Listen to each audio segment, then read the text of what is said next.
Assalamualaikum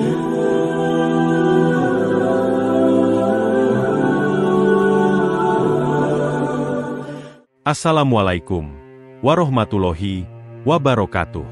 Sahabat Mumtana, sebelum menyimak kisah cerita hari ini, saya sarankan untuk menulis sholawat kepada Nabi di kolom komentar. Semoga sholawat kita menjadi penolong kita kelak di padang mahsyar.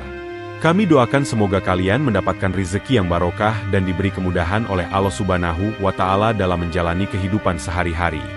Namaku Sulastri, seorang janda berusia 62 tahun yang hidup sederhana, hanya berharap bisa melewati sisa umur dengan tenang. Setelah suamiku meninggal beberapa tahun lalu, aku memilih tinggal bersama anak sematawayangku, Ardi, dan istrinya, Maya. Kukira rumah ini akan menjadi tempatku beristirahat, menghabiskan masa tua dengan damai, ditemani cucu-cucu kelak. Namun, ketenangan itu pecah hanya dengan satu kalimat yang keluar dari mulut menantuku. Malam itu udara terasa lebih dingin dari biasanya. Jam dinding berdetak lambat, menambah sunyi ruang tamu yang hanya diterangi lampu redup. Aku tengah menyiapkan minuman hangat ketika tiba-tiba suara Maya memecah keheningan. Nadanya tajam seperti pisau. Uang di rumah ini hilang terus. Apa ibu yang ambil? Tubuhku terhentak. Pertanyaan itu menghantamku bagai petir yang menyambar di siang bolong. Suasana yang tadinya hening mendadak mencekam. Aku menoleh, menatap wajah Maya yang penuh kecurigaan. Bibirku bergetar, ingin menjawab, tapi kata-kata seakan tercekik di tenggorokan. Yang lebih menyakitkan dari tuduhan itu adalah sikap Ardi. Putraku, darah dagingku, yang dulu kubesarkan dengan air mata dan peluh, kini hanya berdiri di samping istrinya. Dia membeku. Ia tidak membelaku, bahkan seolah diamnya menjadi tanda setuju. Hatiku terasa diremas-remas. Bagaimana mungkin anak yang kuberi segalanya sejak lahir kini membiarkanku dituduh sebagai pencuri di rumahnya sendiri? Dalam sekejap, semua kenangan perjuangan membesarkannya berkelebat di kepalaku. Bagaimana aku bekerja siang malam agar ia bisa sekolah? Bagaimana aku rela menahan lapar demi ia bisa makan kenyang? Bagaimana aku berdoa tiap malam agar ia tumbuh jadi anak yang berbakti? Kini, doa-doa itu terasa seperti sia-sia. Aku menunduk, mencoba menahan air mata. Aku ingin berteriak, ingin meyakinkan mereka bahwa aku tidak pernah menyentuh uang itu. Tapi suara hatiku seolah tak terdengar di telinga mereka.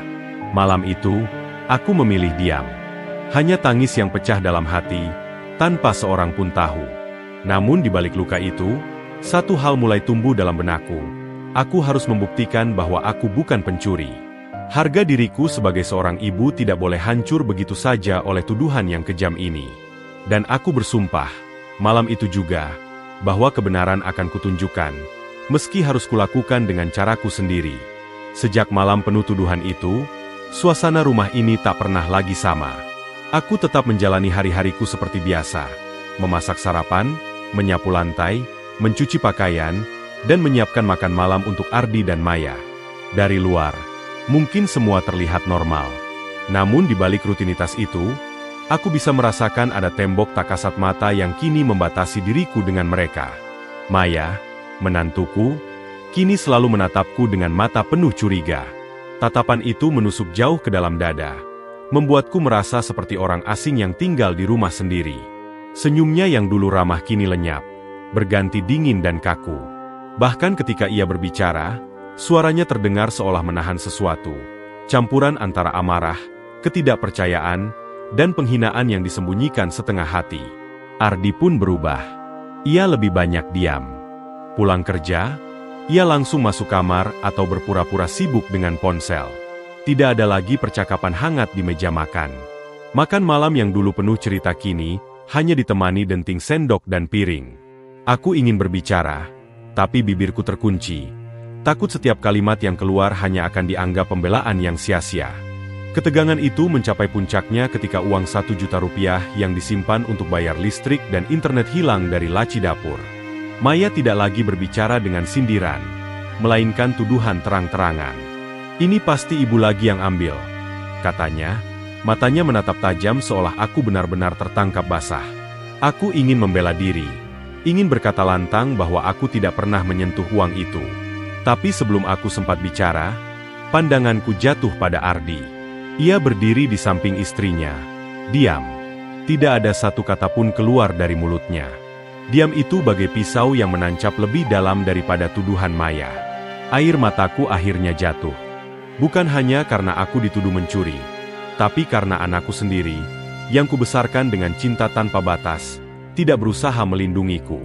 Ia membiarkan aku dipermalukan, seolah aku memang seorang pencuri yang patut dicurigai. Sejak hari itu, rumah yang seharusnya menjadi tempat pulang berubah menjadi penjara batin. Setiap langkahku diawasi, setiap gerakanku dipelototi. Aku merasa kehilangan segalanya, harga diri, kepercayaan, bahkan kasih sayang anakku. Namun jauh di dalam hatiku, aku bertekad, aku tidak akan tinggal diam. Suatu hari nanti, kebenaran pasti akan terbuka, dan aku akan menunjukkan bahwa seorang ibu tidak pernah layak dicurigai seperti ini. Hari-hari berikutnya terasa seperti berjalan di atas bara api. Setiap tatapan Maya, setiap diamnya Ardi, seolah menjadi tuduhan yang tak pernah berhenti. Aku tidak bisa tidur nyenyak, selalu terbangun dengan dada berdebar, bertanya-tanya bagaimana caranya membersihkan namaku. Sampai suatu siang, saat aku sedang duduk di teras, mataku tertumbuk pada sebuah iklan di ponsel. Iklan itu menampilkan kamera pengintai kecil, hampir sebesar ibu jari, bisa disembunyikan di mana saja. Hatiku berdebar kencang. Sebuah ide gila muncul. Bagaimana kalau aku memasang kamera itu untuk mencari kebenaran? Dengan sisa uang pensiun yang kusimpan di tabungan, akhirnya aku memberanikan diri memesan satu kamera kecil itu. Bukan tanpa rasa bersalah. Uang itu seharusnya untuk kebutuhanku sendiri. Namun harga diriku sebagai seorang ibu jauh lebih penting. Beberapa hari kemudian, sebuah paket kecil datang. Tanganku bergetar saat membukanya. Kamera itu mungil, hitam mengilap, dengan lensa kecil yang nyaris tak terlihat. Malam itu, ketika semua sudah tertidur, aku memasangnya diam-diam di antara botol bumbu dapur. Posisi itu kupilih karena dapur adalah tempat semua uang biasanya disimpan. Sejak saat itu, hidupku seperti terbagi dua. Siang hari aku tetap menjalani peran sebagai ibu rumah tangga, memasak, mencuci, merapikan rumah, seolah tak terjadi apa-apa. Tapi malamnya, aku berubah menjadi detektif diam-diam. Aku duduk di kamar, menatap layar ponsel, memeriksa rekaman demi rekaman yang dihasilkan kamera kecil itu. Malam pertama, tidak ada apa-apa. Malam kedua, hanya terlihat tikus berlari di lantai. Malam ketiga, Maya sempat masuk dapur, tapi hanya mengambil segelas air. Malam keempat dan kelima juga tak ada yang mencurigakan. Namun, rasa was-was terus menempel di dada. Setiap kali memeriksa rekaman, aku dilanda perasaan campur aduk. Takut kalau benar aku menemukan sesuatu. Tapi juga takut kalau kamera itu tidak membuktikan apa-apa dan aku selamanya dicap pencuri. Sampai akhirnya, di malam ke-6, layar ponselku menampilkan sesuatu yang membuat jantungku hampir berhenti berdetak. Dalam sunyi dini hari, rekaman itu menunjukkan sosok Maya masuk ke dapur dengan langkah pelan. Tangannya gemetar saat membuka dompet Ardi, lalu menyelipkan beberapa lembar uang ke saku bajunya. Aku menatap layar itu tanpa berkedip, antara lega dan ngeri. Lega karena akhirnya terbukti aku bukan pencuri. Tapi hatiku bergetar hebat, karena di wajah Maya terlihat sesuatu yang lebih dari sekadar rasa bersalah. Ada ketakutan, ada kepedihan. Dan itu membuatku sadar, kisah ini belum selesai. Justru baru saja dimulai. Rekaman malam ke-6 itu terus berputar di kepalaku. Maya, menantuku, berjalan pelan di dapur pukul 2 dini hari. Tangannya gemetar ketika membuka dompet Ardi, lalu mengambil beberapa lembar uang. Ia menyelipkannya ke dalam saku baju tidur, seolah-olah sedang melakukan kejahatan besar. Awalnya, hatiku dipenuhi rasa lega. Bukti ini menjawab semua tuduhan. Aku bukan pencuri. Nama baikku bisa dipulihkan. Namun, rasa lega itu hanya bertahan sekejap. Saat mataku menatap lebih dalam ke wajah Maya, aku justru membeku. Air mata mengalir di pipinya ketika ia menyimpan uang itu. Wajahnya pucat, sorot matanya kosong, penuh ketakutan. Aku menutup mulut dengan tangan, hampir tidak percaya dengan apa yang kulihat. Jika benar ia mencuri, mengapa harus sambil menangis? Mengapa wajahnya seperti orang yang sedang tersiksa? Bukankah pencuri biasanya menyembunyikan rasa takut? bukan meneteskan air mata. Malam itu aku tidak bisa tidur. Aku duduk lama di ranjang, menatap layar ponsel yang menampilkan rekaman itu berulang-ulang. Perasaan dalam hatiku campur aduk, antara lega karena kebenaran mulai terlihat, dan gelisah karena di balik itu ada rahasia gelap yang belum terungkap. Aku mulai bertanya-tanya, apa yang sebenarnya mendorong Maya melakukan hal itu? Apa ia terjerat masalah yang tidak pernah ia ceritakan? Atau ada seseorang yang memaksanya? Satu hal yang pasti, ini bukan sekadar pencurian biasa.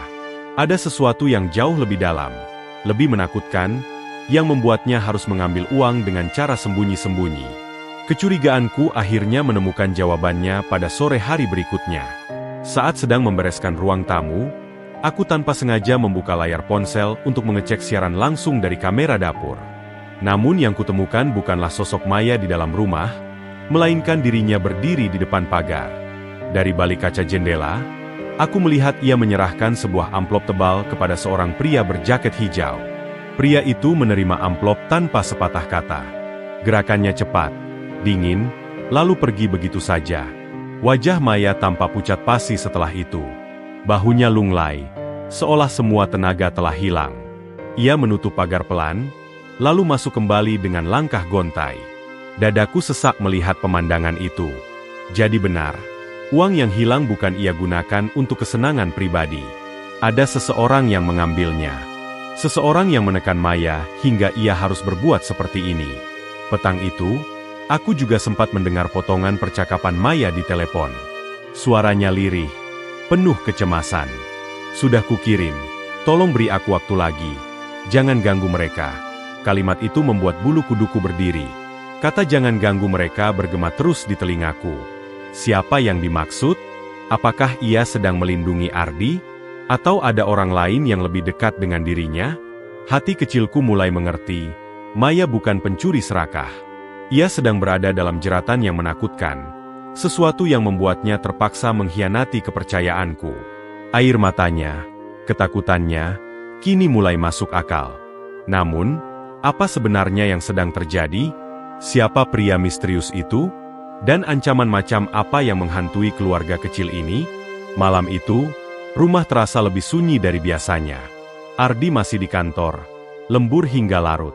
Kesempatan ini kugunakan untuk mendekati Maya yang duduk termenung di sofa ruang tamu.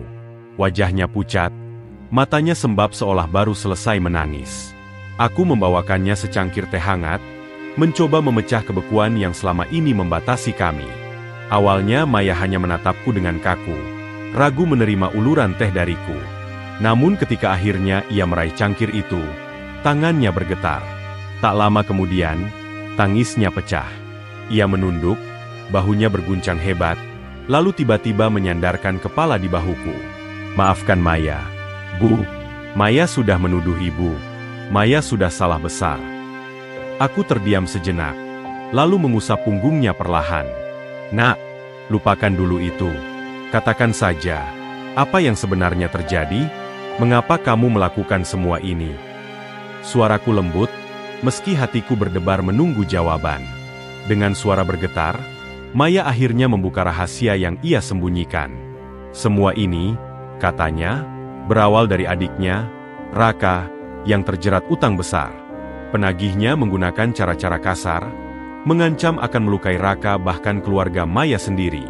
Maya panik. Ia tidak tahu harus meminta tolong pada siapa. Karena itulah ia nekat mengambil uang Ardi diam-diam. Mendengar pengakuan itu, dadaku terasa sesak. Bukan marah yang muncul, melainkan iba.